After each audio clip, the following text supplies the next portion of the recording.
Good afternoon, Professor. I decided to go ahead and do another video so I can get a little bit of practice before the final project. And I would try really hard not to make this one 18 minutes. And I know I can get fairly long-winded, so I'll try to make this a little shorter for you. The one major concern I see with technology and have personal experience with is with automation. Automation is often simply making tasks easier for people using them, using the tools, but it's not always the case. Sometimes the tools make the job easy enough that that some of the people are not required anymore, if not all, depending on the circumstances. And I've seen this myself at work. My job before becoming a full-time student, I was a team lead of IT group, and we onboarded at a insurance company. We onboarded a lot of applications, the supported applications to keep the back end stuff up and running. And when I started off, we had 2 people in every shift.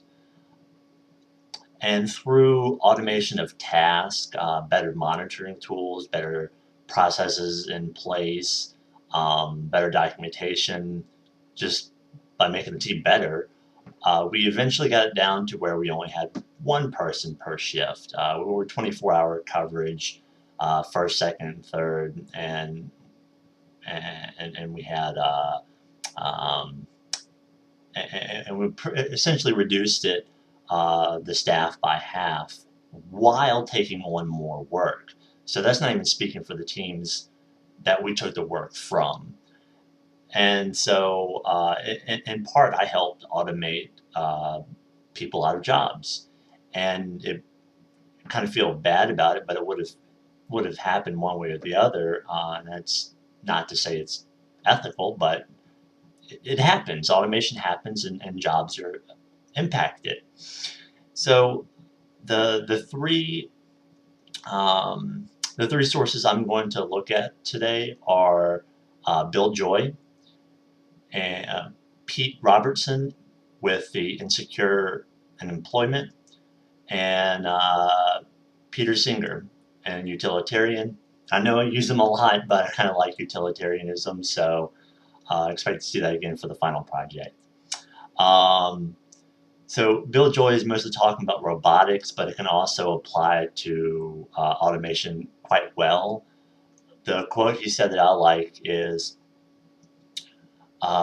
regarding the fact that we accept these things by small measures, and it doesn't happen all at once. We're not always aware of all of the consequences, good or bad, of the technology that we so quickly embrace. And his quote is, with each of these technologies, a sequence of small, individually sensible advances leads to an accumulation of greater power and greater danger. So I think there is some room for concern here with automation, removal of tasks, and what that means to the workforce at large. Then the second one is on, second source here is Pete Robertson with Insecure Employment. And he said that new technologies facilitate rapid allocation of work tasks. Yep, I've done that. And that this can dismantle jobs, and jobs the tasks can become micro tasks, which are easily outsourced and sent overseas. Again, we did that. We had some jobs go to India, where people, I don't know what the working conditions are, how ethical that is, but the advantage is that they were paid less, from the business side of view, which is why we use them. Um, and again, I don't know how ethical that is, and that was my decision, but it happened nonetheless.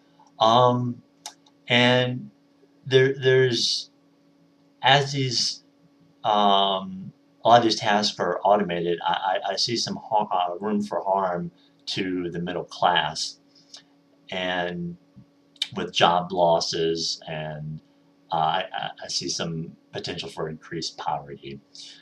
And so, because of the poverty, I'm going to pull on Peter Singer and his two assumptions that I really liked. Not really arguments, I guess, but he makes assumptions, and I agree with him that poverty is not inevitable, and that suffering from lack of basic needs is a bad thing. I fundamentally think starving to death is a bad thing.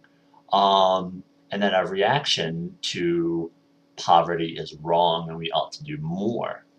So, my solution, I guess, for the best I can think of right now, at least a starting point to this, is that we need to keep an eye on employment rates.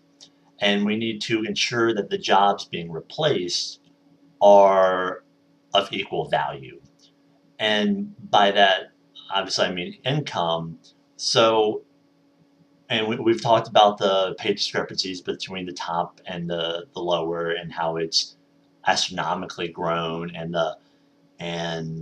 with the management, and there's still a lot of high skilled jobs, lawyers, doctors, things of that nature that you can't replace yet. Um, but the jobs that are being replaced are the more working class, middle class, factory, things of that nature. And so need to not only look at employment rates, we also need to look at, keep an eye on the average income. And if it's not just enough to say, well, the income, the unemployment is still 3.8% or whatever it is, I made that up. But you also have to look at, okay, well, are these middle class jobs that are being replaced, the um, middle skilled jobs, are they being replaced by things like fast food, sales, things of that nature? They're driving the kind of consumer disposable society that we live in. So are these the positions, and are people still able to, with the average income, afford things that they used to before? Um, and then we need to increase social support as needed. Um, Now, I think it needs to happen now, and I don't think people should starve to death. I don't think you should freeze to death.